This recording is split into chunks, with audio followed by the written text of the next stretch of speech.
Ladies and gentlemen, welcome back to the garage. Gerald here with you, of course. And we are at the end of March. I'm recording this on March 31st. I'm officially done watching movies for not only this month, but for this quarter. So to give you guys a little insight into what's going down here, every single month I do a tier list at the end of the month with all of my first-time watches. I'll show you the tiers here in a second. But whenever it comes to the beginning of the year, I did the same thing the last couple of years. I just wait and do it all at the end of the first quarter, which would be, of course, January, February, and March. So anything that's brand new that I had never seen before that I watched in the first 3 months of the year will be on today's tier list, and then I'll start doing it monthly going forward through the end of the year, December. The main reason being, in case you're wondering why I don't do it monthly at the beginning of the year, is because I don't watch enough movies because of award season, and I cover that very, very heavily here on the channel, so I just don't get a chance to really ingest any new material unless it's like a screening that I go to or something like that. Today's tier list is only going to be 22 titles. Let's get into ranking these suckers. All right, so the first thing I like to do is show you the tiers real quick. So let's just go over that quickly. The top tier, the S tier, is perfection. Doesn't really need much explanation there. It's going to be a minimum of a 9 out of 10 if you're on that tier. Pretty damn good. It's pretty damn good. I mean, do I really need to go into that? Sure, I guess, is like middle of the road. Like, I didn't hate it. I didn't love it. It's like probably like around a 6 out of 10, somewhere in that range. No Thanks is anything like around a 5 out of 10. That's like, it was not the worst thing I saw maybe this month, but at the same time, it's not something I'm going to recommend in good conscience. And then Make It Stop is a movie that was an absolute piece of shit that if I never see it again, it'll be too soon. There were a lot of pretty good ones this quarter when I finally started letting them roll into the old eyeballs here. So we'll start with one that actually came out at the end of last year called The Baltimorons. The tier should be perfection for the title, but I'm actually going to put it on pretty damn good. And it was pretty damn good. This is a great film that especially if you're from Baltimore, if you have connection to Baltimore, you're going to especially love it, because it's one of those movies where you hear like the city as a character in the film, and that is very much the case here. But it's just like a romantic and offbeat romantic comedy that has a really indie feel to it, about a stand-up comedian in Baltimore who has emergency dental surgery on Christmas Eve, and he ends up kind of befriending his dentist, who he finds out she's lonely, and that's why she's taking appointments on Christmas Eve, and they just kind of hit the town together, and it ends up being a lot more emotional and nuanced than I expected. Next up would be a movie that absolutely fucking floored me. I am going to give you the highest recommendation probably on this whole video of a movie to go watch immediately, and this one is streaming on demand right now. It might be on one of the services too, but I'm sorry I don't have that available to me. It's called Bob Trevino Likes It. What a pleasant surprise. That is one of the more emotional films. Another one that's really funny too. Tragic in a way that's like a car wreck you can't look away from. But Barbie Ferreira, she's lonely. She craves attention, especially from her father, who's played by French Stewart from Third Rock from the Sundays, is what I know him from. And he just doesn't give that to her. He's very selfish. He's trying to be back in the dating world. Her mom is out of the picture. And they just don't have the relationship that she wants to have. She ends up finding a character that lives like an hour away from her on social media on accident that shares the same name as her father, Bob Trevino. And she just kind of becomes addicted to this Bob Trevino liking things about her life on social media. You know, he's an older guy played by John Leguizamo. He's like in the 60s, I guess. And he would, like her photos and, crafts that she makes. Oh, that's great. You should do something with that. And like she kind of, in a very unhealthy kind of way, thinks of it as her father giving her those compliments. But then she ends up meeting this Bob Trevino, thinking they might be related since they have the same last name. And it turns out they're not. But they do develop this beautiful friendship that is, in a lot of ways, a father-daughter type relationship at the same time. And then she has the troubled actual relationship going on with her father. It's based on a true story. I was a weeping mess in the last 5 minutes of this movie. I don't think I cried any more this year so far at a film, or really at anything.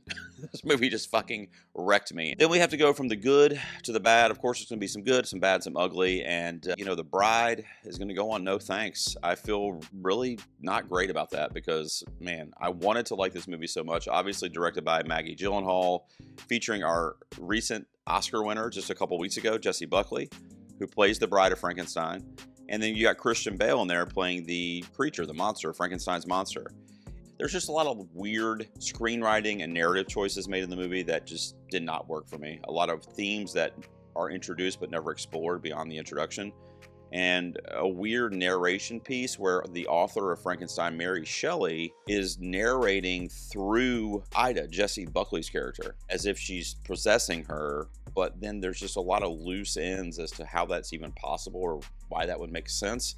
Aside from Jessie Buckley's manic, fucking bought-in performance, she's really good in the film, but overall it was a letdown. Speaking of letdown, our first Make It Stop for today is a film I just caught on streaming a few days ago called Cold Storage. It stars Liam Neeson, Joe Keery from Stranger Things, of course, and Georgina Campbell, who you may know from Barbarian. So a good cast, but what the fuck was this? I mean, it was like, honestly, if you've ever saw any of those like Tubi originals or old Shudder films with the like really cheesy special effects that looks like a 14-year-old did in their bedroom, that's kind of what we get here, but I think the budget was pretty big for this. I think it's like a prime original. And it was just not great. It was just so ugly to look at. And then the story about this like infection that's spreading because of this, mysterious substance, I don't want to give it away, just has been done like literally 1,000 times, guys. Like, we've got to figure out new original ideas if you want to keep using the same source material, basically. I just didn't like it. And one that I did really like, I'm going to put up on Pretty Damn Good, is a fantasy film called Dust Bunny. This was another 2025 release that I didn't catch until this month, actually. Or maybe it was in February, but it came out in late 2025, and it was nominated for some Indie Spirit Awards. So it kind of got on my radar with that. I was like, oh, okay. It's basically a fantasy film that stars Mads Mikkelsen. Can't go wrong there. Sigourney Weaver's in this. David Dastmalchian, who's a longtime horror actor, is in it. So a great cast that I recognize a lot of the folks in it. But there's this monster, if you will, that haunts this little girl's dreams and keep a lot of sleepless nights because this monster's hiding under her bed. And it's a monster that's kind of formed but from dust bunnies in their house, dust under her bed or whatever.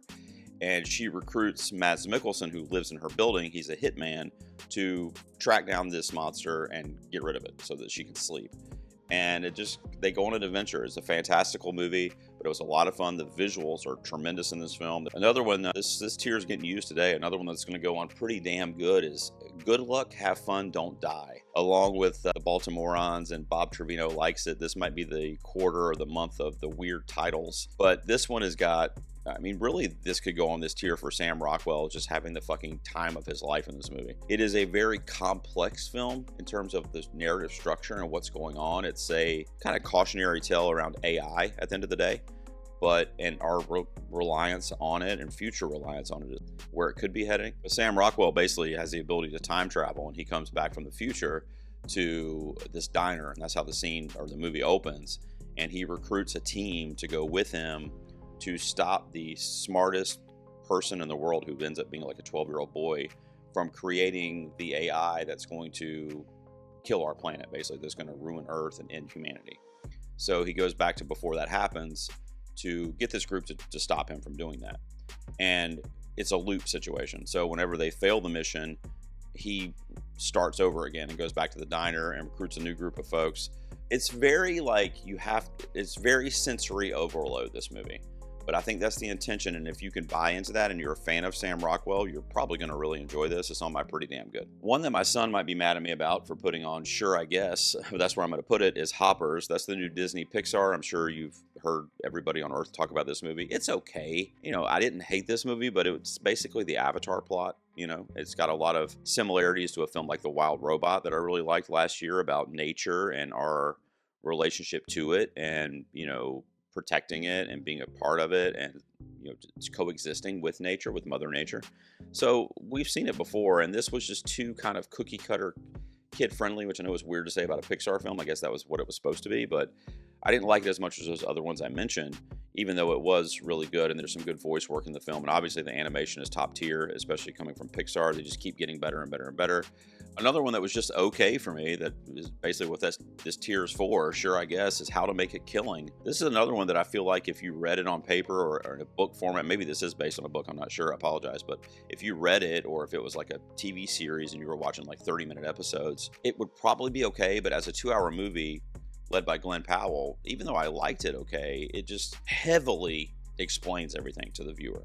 I mean, it literally is narration the whole time. There's like, there'll be scenes playing out, of course, but it's just like he's just telling us everything that we're watching. And I hate when movies fall back on that. So that was really the crutch that hurt this movie at the end of the day for me. It's also super unbelievable, which, I mean, most films you're going to have to suspend your disbelief, and I get that. There'll be a couple other ones that fall in this category too on this list today. But for me, I wish they would have just played the movie out and made it a little more realistic. It was just a little too crazy for me. There's only one scene that Topher Grace is in, but he plays like a youth pastor. It was the funniest shit. I mean, talk about hamming it up. It's only like a 2-minute scene, and I was laughing for like 20 minutes after his scene. Topher Grace is fucking going places in that scene. He is so funny. Whenever his scene is on YouTube, you could just watch that, and that's like a 5-star scene in a like 2.5-star movie. Ooh, we finally got another one here for the perfection tier. Let's throw Nirvana, the band, the show, the movie up there on perfection. Man, 9 out of 10 easily for this film. I know I'm not the first one to talk about this, but this is my favorite movie of the year so far, 2026. Matt Johnson is a filmmaker I really like, first of all. He's a comedian at heart, but he's also an artist, and he's been doing a lot of cool films lately. He was the director of BlackBerry a couple years ago. That starred Glenn Howerton about the inception of the BlackBerry phone. And I loved it. I was actually making a play during my award season predictions for Glenn Howerton to be in supporting actor for that role. And he was in the conversation, but it ended up fizzling out. And then he's got a movie coming out this year with A24 called Tony, which is a biopic about Anthony Bourdain, the famous chef. And I just love his style of filmmaking, where it's kind of like biopic, important characters, but told from like a slapsticky comedic angle, lighthearted for sure. But him and his buddy Jay McCarroll play this duo that over the course of like a 14 or 15 year period have this dream to perform as a band that they have at this local club in Toronto, Canada, where they're from.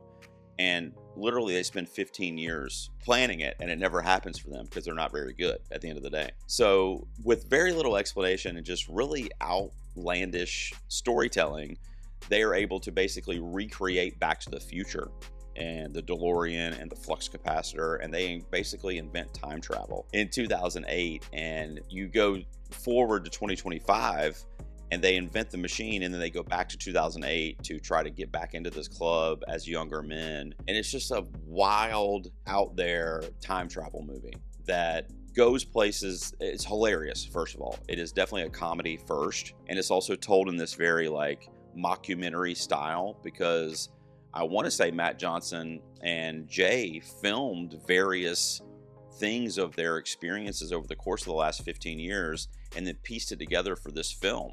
If not, it was really, really good filmmaking, because it definitely appears that way. There's so many gags in the film, them jumping off the needle in Toronto, like parachuting off of it, like weird shit that you're wondering how they even filmed it, because like I said, it's a guerrilla style mockumentary type film. But aside from being funny, it's kind of poignant in the way that it deals with, the creation of art and wanting to be relevant in that space, and friendships that we make and lose, and the prioritization of those things when you want your art to be seen or your creations to be seen. So it's kind of deep in that way. But again, Matt Johnson does it here just like he does in those biopics I mentioned, where it doesn't have to be that like, oh my God, the world sucks. It's told from a very lighthearted, feel-good way. Orion in the Dark, I'm going to put on Sure, I Guess. This is one that I just literally fell in my lap on Netflix one night when me and my young son were looking for something to watch. This is a animated film. It's a Netflix original about a kid who befriends the darkness, which is one of the elements that exist in the world. And you got other things in there because it's nighttime elements. So you got like insomnia, strange noises, sweet dreams, all these things that like kids encounter at night. And they're like voiced by various actors. Paul Walter Hauser voices the darkness or the dark. And, kids are afraid of the dark, right? That's like a common thing that you hear. So the whole point of the movie is like, all right, well, the darkness is going to take this kid, voiced by Jacob Tremblay, by the way, on this adventure to like get him to face his fears and to overcome the things that, are kind of holding him back. So it's kind of a played out narrative, if you will, but it's still a good message for children. And this is definitely a children's movie. You guys know this one's going up on perfection. This is another 9 out of 10 for me so far this year. Bob Trevino is technically a 2025 film, so really just two so far, that one and Nirvana. But his Project Hail Mary, I'm not going to go super in depth on this one because I did a full review on the channel. I'll tag it right here for you. It'll be down below if you want to take a look at my full review. But I loved it. I love the way that Ryan Gosling makes this kind of one-man show watchable. It's a really emotional, funny, kind of action-packed sci-fi adventure about a regular man saving the world. So just like I've said on a few of the other titles this quarter, we've seen it. It's just a story that is just like overdone, but at the same time, it can be done right. And I think Phil Lord and Christopher Miller, who often play to the kind of familial viewing, like their films are pretty family friendly across the board. This is another one that could very easily be seen that way. It might have some scarier stuff for like younger kids, below the age of like 11 or 12 maybe. And the themes for sure might not resonate as much with anyone under that age, but otherwise it's a pretty like visually appealing watch, and it keeps your interest for sure. And Ryan Gosling is off the charts in this. I also love Sandra Hüller. She's probably my favorite performance in the movie. She's just not in it nearly, not even an eighth of the time that Gosling is, but she's so fucking good in this movie. Primate, I'm going to put on Sure I Guess. This is a horror movie about a pet monkey, chimpanzee that goes rabid and starts killing people that it was the pet for. Basic, right? Basic. There was a lot of really good tension in the film, I will say, like building up to the kill scenes and the attack sequences. I like the tension beforehand, almost more so. It had a lot of like Jurassic Park kind of feeling to it, of these like, animals or creatures that we can't control and kind of like bubbling up until the point of it overflows, right? And it had a lot of really cool moments leading up to that, and then you would get a pretty cool kill sequence or death. And there were some stakes involved as well. Troy Kotsur in here, I didn't even know he was in this when I saw it, so it was cool to see him again, which is the first time I personally had seen him since Coda, which was his Oscar-winning role. He plays the kind of like father in the movie, and the scientist that's the owner, I guess, of the monkey in the film. I did really like A Private Life. I'm gonna put that on Sure I Guess, though. I want to say I gave that one about a 6, maybe a 7 out of 10. But this is a Jodie Foster vehicle. It's actually a French film, and she speaks all French in it. I think there might be a few English-speaking scenes, but for the most part, she's fully fluent in French, which I didn't even know, or maybe she learned it for the movie.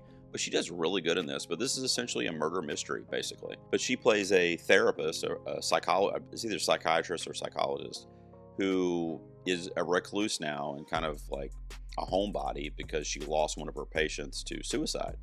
And she, feels responsible, I guess, and has a lot of anxiety and grief and remorse kind of around that and not being able to kind of save that person. But this is basically like a whodunit, like a murder mystery type movie with Jodie Foster speaking French. So if that sounds like your thing, give it a go. A really, really good time with the sequel for Ready or Not 2. I think it's called Ready or Not, Here I Come, actually, is the title. But yeah, dude, what do you want from me? Okay, Samara Weaving and Catherine Newton, two of my bona fide queens in a on-the-run horror film, a survival horror film where they're trying to be killed by all these other eccentric characters and actors that I love. I'm fucking in, dude. Like Elijah Wood is just like doing his creepy guy thing in this movie. It is really, really good. And these two heroines at the center of it are phenomenal. There's also a sequence in this movie. I mentioned a couple scenes of the year already. Another one for me is the total eclipse of the heart scene in the like dance hall in this movie between Samara Weaving and one of the perpetrators that's trying to kill her. It was another woman, by the way. And the two women have this like literally like a choreographed battle on the dance floor to Total Eclipse of the Heart because one of them bangs into the DJ table and that's the song that starts playing. So it's like literally playing in the scene as well. I did a full review for Scarlet on my website. Actually, it's a written review if you want to check it out, but that's a new one from filmmaker Hosada, who did Mirat, which was a Oscar player in its year. That was the only other thing I'd known from him. But this is a really cool anime style animation here, and I thought it might sneak its way into award season, but they just don't do Japanese style animation. It's rare, honestly. But this young Scarlet, this young girl, she's really close to her father. He's killed, and it's based on lore and tradition of their culture. But she basically spends her entire childhood basically training to get revenge for her father's death. But before she can do that, he dies. So the guy that killed her father. So she then goes to the land of the dead to find him there because you can erase them from eternity if you kill them in the land of the dead. So it becomes this like fantasy story, almost like a zombie movie in a lot of ways. I say check it out. Probably the best animated film I've seen so far this year. And it pains me to say, because you guys can look around the garage here and you'll know that Ghostface is probably my favorite horror villain, maybe only rivaled by Michael Myers from Halloween. But I love Scream, and I hate the controversy around it lately. I hate what they did to Melissa Barrera. Spyglass specifically, I don't really blame Scream. I don't blame Ghostface for sure. But, Spyglass just really has done something that I don't like with this franchise, and it is a bummer, especially after Scream 7, which is what we're talking about here. And it's going to go on no thanks for me. There were a couple cool, like, oh, sweet moments, for the fans, which I am one. But aside from the fan service in the movie, it was not good. I mean, it was a stupid iteration with horrible screenwriting. They just didn't do the characters justice, and even Sidney Prescott, Neve Campbell, comes back here after being boned in Scream 6, and they gave her literally nothing to do. They try to pass the torch off to her daughter, which, I get it. Because, Neve Campbell can't do it forever, right? And that's the point. That's sometimes the critique that, like, Jamie Lee Curtis gets for the Halloween franchise. It's like, we got to move on. We got to do some more shit here. And I get that mentality and that we will have to do that if the franchise is going to continue. But right now, did you have to do that? Because you brought her back after the shit show that was with Scream 6.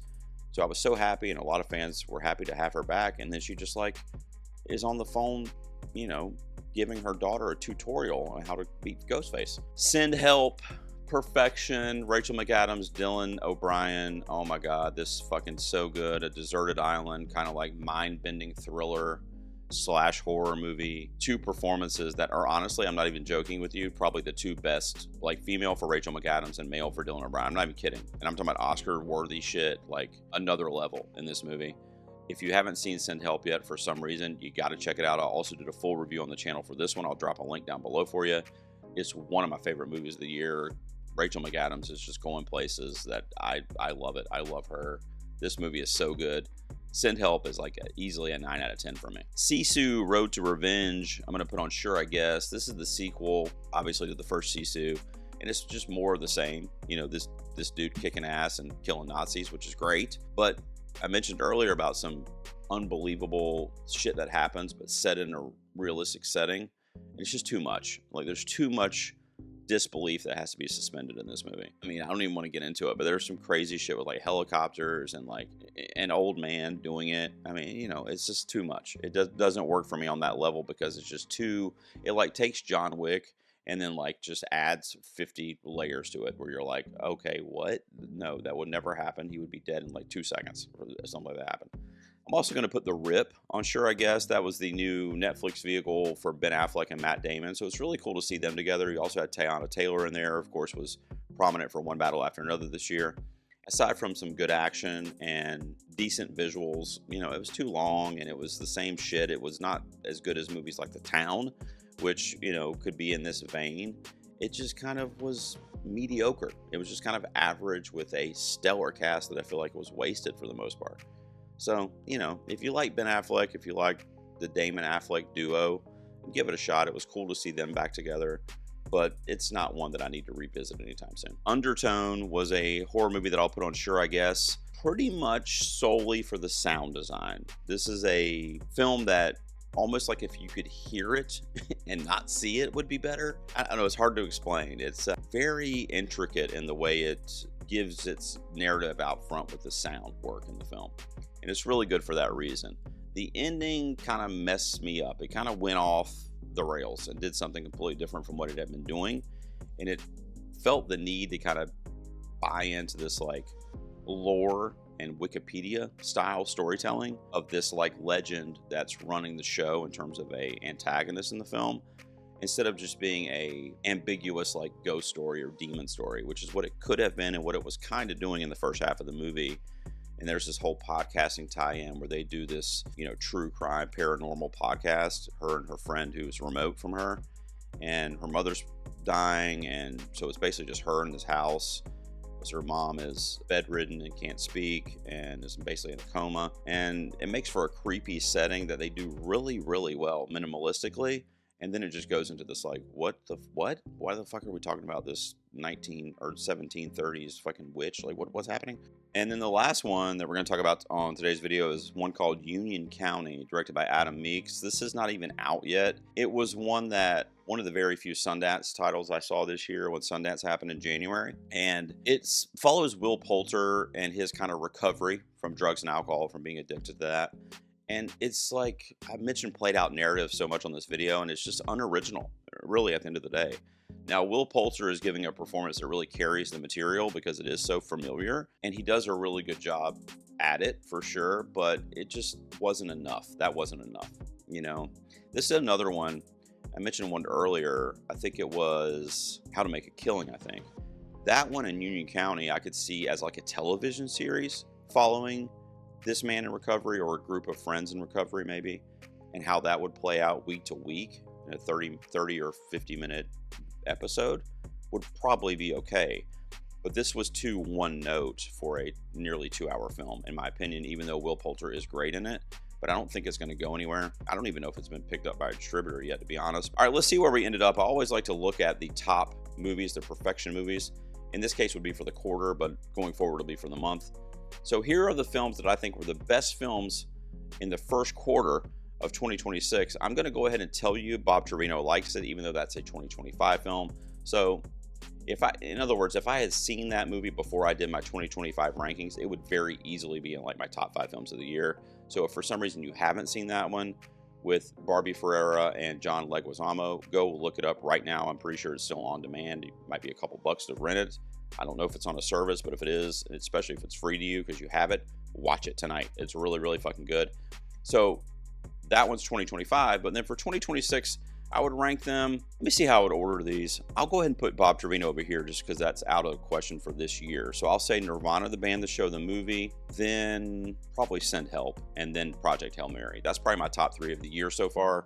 All right, there you go, guys. Those are my rankings for the first quarter of 2026. To remember what year it is. Let me know down below, what was your favorite first time watch through these first 3 months of the year? And then just so you guys know, if you follow my channel regularly, you probably know this, but any new watchers or viewers, first of all, thanks for being here and hopefully subscribing. But every month at the end of the month or the early part of the following month, I will give you my tier list for all the new watches. I watch a ton of movies. I think in 2025, I watched 160 or 70 new films, which is probably nothing compared to some people out there, but I call myself a bit of a cinephile. So you can watch me and see what I think of these movies on a freaking tier list. I also do all kinds of rankings and everything else. Thank you guys for tuning in to this tier list ranking. If you're into it, click join down below. You can read all about channel memberships, and at the very least, don't forget to subscribe. I will see you out here next time in the garage.